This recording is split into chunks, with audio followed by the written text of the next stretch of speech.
Մեծ պահքի 6-րդ կիրակին մեր եկեղեցու հայրերը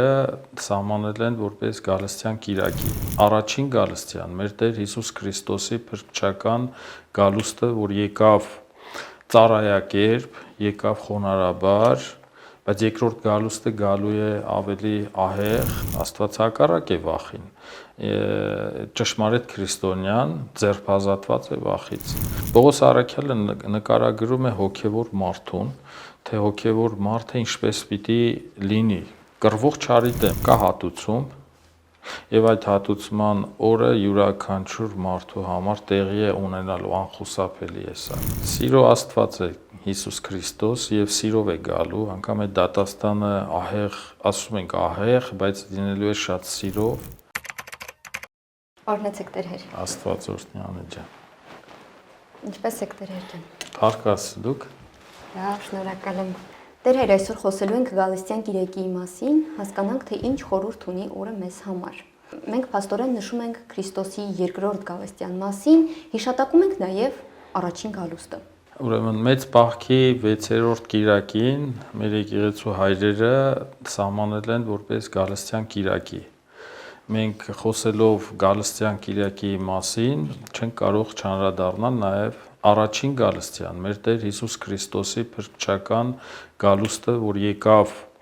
ծառայակերպ, եկավ խոնարհաբար,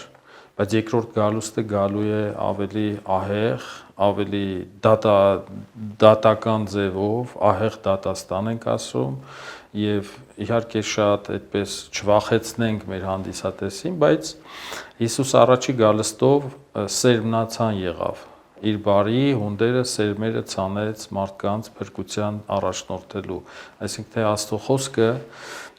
ծառայակերպ, ծառայասիրական, որպես սերմնացան եկավ առաջի գալստյան ժամանակ։ Երկրորդ գալստյան ժամանակ Հիսուսը գալու է որպես հնձվոր քաղելու այն պտուղը, որը ինքը ժամանակին առաջին գալստյան ժամանակ ցանել էր։ Հետևաբար մենք տեսնում ենք Հիսուսի արտաքին գալստյան մասին խոսելով, մենք ավելի ներքուստ պիտի հասկանանք Քրիստոսի գալուստը մեր ներսը, որովհետև Սուրբ Գրքի մեջ շատ հստակ գրված է. ահա ես դռների առջև եմ, թակում եմ դուռը եւ ակնկալելով, որ մենք պիտի բացենք Տիրոջ առջև այդ դուռը, որ Տերը ներս մտնի մեր ներաշխար, թակավորելու մեր սիրտը, հոգին, միտքը եւ տանի դեպի փրկություն։ Այո, առաջի գալուստը տեղի ունեցավ, երբ որ մարդկությունը կարիք ուներ Հիսուսի, կարիք ուներ փրկության, եւ ահա Աստված մարդացավ, որ մարդը աստվածանա, բայց մի փոքր այլ կերպով ասեմ, որ մեր եկեղեցու հայրերն են այդպես ասում, Աստված մարդացա, որ մարդը աստվածանա, ես կավելացնեմ, Աստված մարդացա, որ մարդը մարդանա։ Այսինքն մեծ պահքը այս գալստյան կիրակիով նաև գալիս է, որ ապացուցելու, գալիս է մեզ ազդակ հաղորդելու, որ կա հատուցում եւ այդ հատուցումը պիտի տեղի ունենա հենց երկրորդ գալստյան ժամանակ։ Նախ Քրիստոս գալու է բոլոր ինչպես կայծակը արևելքից արևմուտք, հանկարծակի, եւ Տերը, երբ որ Տիրոջը հարցրեցին երբ է գալու Տիրոջ երկրորդ գալուստը, մեր Տեր Հիսուս Քրիստոս ասեց այդ մասին, որ այդպես մեկը չգիտի։ Հիսուսի երկրորդ գալստյան նախանշանների մասին մենք կարդում ենք Մատթեոսի ավետարանի 24-րդ գլխում, ամբողջովին գեղեցիկ նկարագրված է նախադրյալները, երբ է գալուս Հիսուս, բայց օրվա եւ ժամի մասին բնականաբար մեր Տերը այդ մասին չասեց։ Ասեց միայն գիտի երկնավոր Հայրը եւ երկնավոր Հայրը գիտի այդ մասին։ Պատկերացրեք մի վիճակ, մենք գիտենք, որ մեր տուն այցելելու է մեր սիրելի հարազատը։ Մենք ինչ ենք անում։ Նախ եւ առաջ պատրաստվում ենք։ Այսինքն քրիստոնյայի առաջին կարգավիճակը պատրաստությունն է։ Ինչպես ենք մենք դիմավորելու Տիրոջ Հիսուս Քրիստոսի երկրորդ գալուստը։ Պատրաստվել սրան նշանակում է, որ մենք պիտի ապաշխարենք։ Պատկերացնում եք Հիսուս գա երկրորդ անգամ դատելու մեզ, աշխարհը, մարդկությանը, եւ մենք համապատրաստի լինենք, պատրաստ չլինենք դրան։ այսինքն թափթփված վիճակում լինենք, մեր հոգին մեղքերով լեցուն լինի, չապաշխարությամբ, մեղքերով ծանրաբեռնված, այդ ժամանակ ինչ պիտի պատասխան տանք մեր Տիրոջը, որովհետև ի վերջո կանգնելու ենք Տիրոջ առջև բոլորս եւ Հիսուսի երկրորդ գալստյան ժամանակ կատարվելու համընդհանուր հարություն։ Մենք պետք է վախենանք այդ օրվանից։ Բնականաբար Աստված չի ուզում, որ մենք առհասարակ վախ ապրենք։ Աստված հակառակ է վախին։ Ճշմարիտ քրիստոնյան ձերբազատված է վախից։ Երբ որ կա մահը, ննջումը, ինչից վախենանք, այսինքն մենք որպես քրիստոնյաներ նաև մեր կյանքի ավարտը, որ ասում ենք մահ, չնայած ինքը Աստված մահ չի ստեղծել, ննջում անցք դեպի հավիտենական կյանք։ Այսինքն եթե այս ճանապարհով է որ տեղի ունենալու, մենք վախենալու հանգամանք չունենք։ Վախը ընդհանրապես մեր ներսի արտահայտությունն է։ Դրսից վախ, այսինքն մենք որ դրսից ազդակներ ունենք վախի, դա մեզանից է։ Եթե մենք ներքուստ չունենք վախ, արտաքուստ այդ վախը տեղի չունենա, մեզանից է կախված։ Հետևաբար, եթե ունենք ամուր հավատք, չունենք վախ։ Եվ դավանանքի մեջ,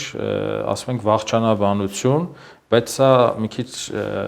վախենալու իմաստով չարտահայտենք, որովհետև երկրորդ գալուստը ընդհանրապես սկիզբն է հավիտենական կյանքի։ Այսինքն Աստված մարդուն երբ որ դրախտում ստեղծեց հավերժության համար։ Մարդը անմահ էր, Ադամն ու Եվան, այսինքն մարդը ստեղծված էր հավերժական ապրելու համար։ Մահ չկար առհասարակ, հիվանդություն չկար, ցավ չկար, անհանգստություն չկար, վախը չկար, որովհետև Աստված տեսություն կար։ Մարդը ուներ Աստծո այդ կենդանի շփում։ Հետևաբար այդ կենդանի շփման մեջ է, որ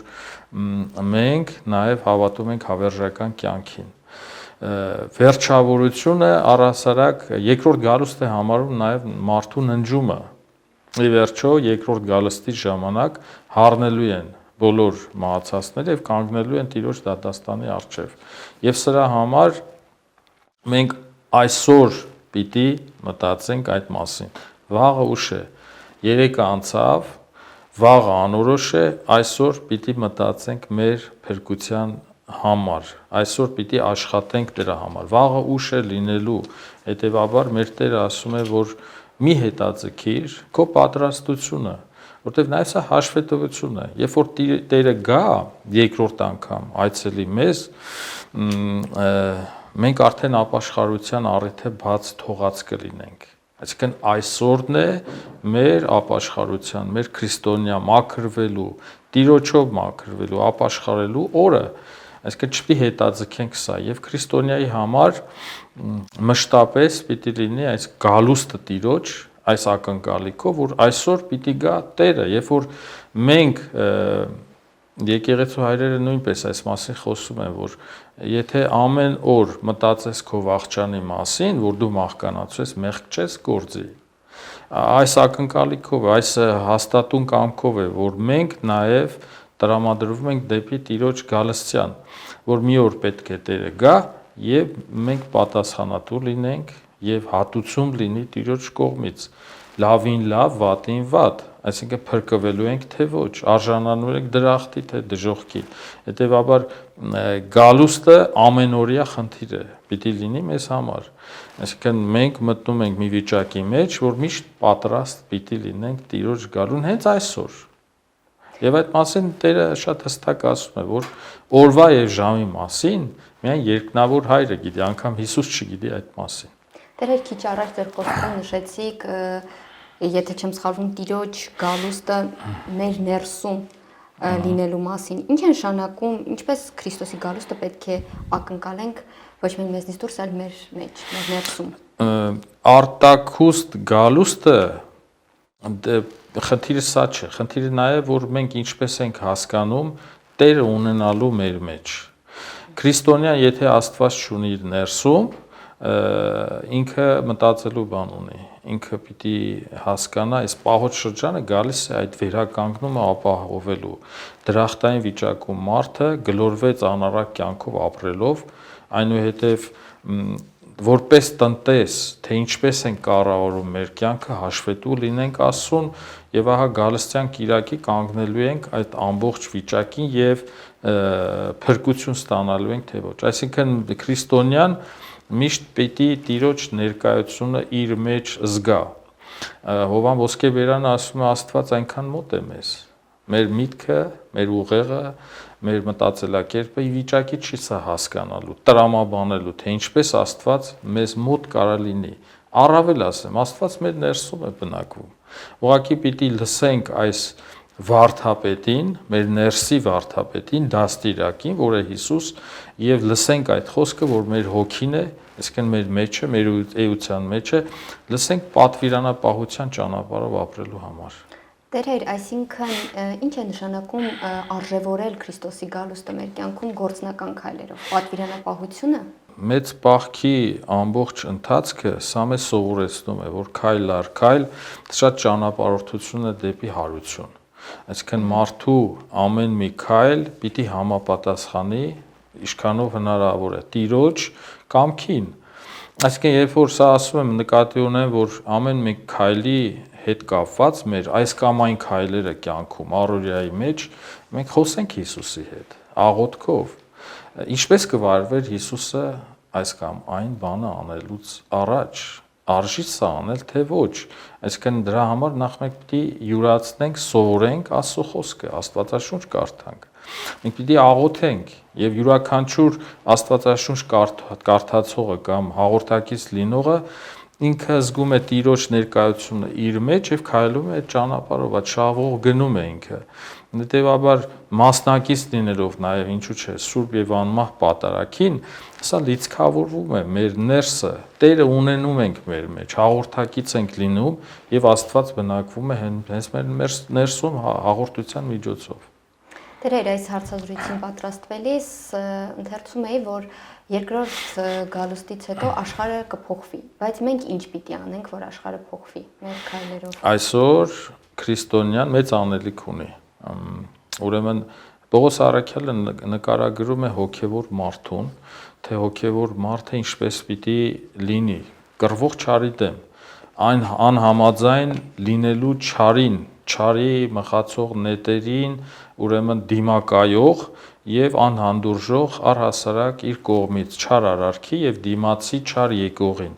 Այսինքն մի տեսակ սպառազինված զինվոր է քրիստոնյան այս կյանքում պայքարելու չարի դեմ եւ բարին հաղթանակելու եւ իր համար եւ շրջապատի համար եւ առհասարակ հասարակության համար։ Սա մեծ process է։ Սա աճման խնդիր է, երբ որ դու աճում ես որպես քրիստոնյա, քո ներսը հարուստ է քրիստոնեական արժեքներով, շնորհներով, այս ամենը շատ տեսանելի եւ հասկանալի է լինում։ Նորից եմ ասում, յուրացնել Աստվածաշունչը, աղոթող լինել, ողորմած լինել, գթառատ լինել, բարի լինել, որտեվ ինքը Հիսուս հենց բարության սերմանողն էր, ինքը Հիսուս փրկության տվողն էր։ Իսկն մենք եւս Աստծո որդիներ համարվելով, Տիրոջ զավակները լինելով, պարտավոր ենք նմանվելու մեր Տեր Հիսուս Քրիստոսին։ Վերացական կրոն չէ քրիստոնեությունը, այսպես դոգմաների, օրենքների շնորհ է, ընդհանրապես շնորհ է Աստվածային, ապրում է եւ այդ ապրումը շատ կարեւոր է դրսեւորել կյանքում։ Իմանալը քիչ է, պետք է կիրառել իմացածը, այսինքն դու երբ որ դավանում ես բարի, բայց բարի չես, երբ որ դու ազնվություն ես դավանում, քարոզում ես, դու ազնիվ չես, սուտ քրիստոնյա ես։ Եվ այդ առումով նաև երկրորդ գալուստյան ասում է սուտ մարգարեներ պիտի գան եւ շատերին պիտի շեղեն իրենց ճշմարիտ ճանապարհից եւ շատերը պիտի շեղվեն իրենց ճիշտ ճանապարհից։ Այսօր տեսնում ենք մեր հասարակության մեջ սուտ քարոզիչներ, սուտ մարգարեներ, որոնք գալիս են մեր ճիշտ ճշմարիտ Գրիգոր Լուսավորչի կամ Հիսուս Քրիստոսի հաստատած կրոնից շեղել մեզ, պոկել, կտրել, ինչու համար, որ մեզ շեղեն ճիշտ ընթացքից, մեր ազգային եկեղեցական կյանքից, հետեւաբար շատ կարևոր է սա ունենալ գործնական քրիստոնեական կյանք։ Դեր թվում է ինչ հեշտ բաների մասին ենք քիչ առաջ խոսում, բարի լինել, սիրել, բայց գործնականում դժվար ենք այս ամեն ինչը մեր կյանքում իրականացնում։ Ինչու՞։ Հիսուսը ասում է, երբ որ երկրորդ անգամ գամ, Ձեզ պիտի ասեմ, ես սոված էի, ինձ հաց չտվեցիք, ես ծարավ էի, ինձ մի բաժակ ջուր չտվեցիք, ես բանտում էի, այցիլ չեկաք, ես հիվանդանոցում էի, ինձ չայցելեցիք, ես այս կարիք ունեի, ինձ չօգնեցիք։ Եվ մենք հարցնելու ենք, որտեղ տեսանք քեզ, որ ծարաված էր, ջուր չտվեցինք կամ հաց կամ չօգնեցինք, ասում ես ձեր դիմացինի մեջ եմ։ Այսինքն մեր դիմացինի մեջ տեսնելով Քրիստոսին, Աստծո զավակներին, օգնելով նրանց, սատարելով նրանց, աջակից լինելով, անգամ մեկին մի բաժակ ջուր տալով, մի կտոր հաց տալով, օգտակար լինելով, արդեն մենք դրանով ապացուցում ենք, որ Տիրոջ զավակներն ենք, հավատարիմ հայ առաքելական եկեղեցու, այսինքն կենսակերպով ապրում ենք քրիստոնեական մեր կյանքը։ Տեր Հեր, այսպիսով ո՞րն է մեծ պահքի 6-րդ գիրեկի պատգամը շատ կարևոր մեզ համար։ Շատ կարևոր պատգամը, որ կա հատուցում, եւ այդ հատուցման օրը յուրաքանչյուր մարդու համար տեղի է ունենալու, անխուսափելի է սա։ Այսինքն մենք միայն այս կյանքով չենք ապրում, մենք մեր մահով սկսում է հավերժական կյանքը, հավիտենական կյանքը, ընդհանրապես մահը անցք է դեպի հավիտենական կյանք եւ ոչ թե վերջակետ, շատերի մոտ, անհավատների մոտ կամ շատերի մոտ մահով վերջանում է ամեն բան, բայց Սուրբ ուրեմն Գալստյան Կիրակին գալիս է մեզ ասելու, որ դու ով մարդ պատկանում ես հավերժությանը, հավիտենականությանը, դու չունես վերջ, բայց սրա համար հասնելու համար հավերժական Տիրոջ փրկությանը ջանք, եռանդ, աշխատանք, գործողություն պիտի անենք հենց այսօր, ինչպես քիչ առաջ ասեցի, այսօր է մեր փրկության մտածելու, անդրադառնալու եւ դարձ կատարելու դեպի Աստված։ Տեր Հեր, ես հիշեցի, որ երբ փոքր էի, տատիկս հաճախ խոսում էր Գալստյան մասին ու այդ ժամանակ ես ինչ-որ շրջան կար անընդհատ հարցնում էի, բա երբ կգա ու թվում է ինչ-որ մանկական պարզությամբ մտածում էի, որ դա տոն պիտի լինի։ Հույս ունենանք, որ կգա նորեր, որ մեզ համար իրոք տոն կլինի Տիրոջ հետ հանդիպումը, այլ ոչ թե վախով կսպասենք այդ օրվան։ Սիրո Աստված է Հիսուս Քրիստոս եւ սիրով է գալու, անգամ այդ դատաստանը ահեղ, ասում ենք ահեղ, բայց լինելու է շատ սիրով, որտեղ մենք իր զավակներն ենք, մենք չենք կարող մեր ծնողից թեկուզ խստություն տեսնում ենք ծնողի կողմից, բնականաբար եւ դա ճիշտ է, մեր գերագույն ծնողը գալու է սիրով մեզ դատելու աշխարհ, այսինքն ամեն մեկս կանգնելու ենք Տիրոջ քաղցր դատաստանի առջև եւ Տերը որոշելու է իր մեծ ողորմությամբ, արժանանալու ենք հավերժական փրկության, թե ընդհակառակը։ Շնորհակալ եմ։ Աստված օրհնի։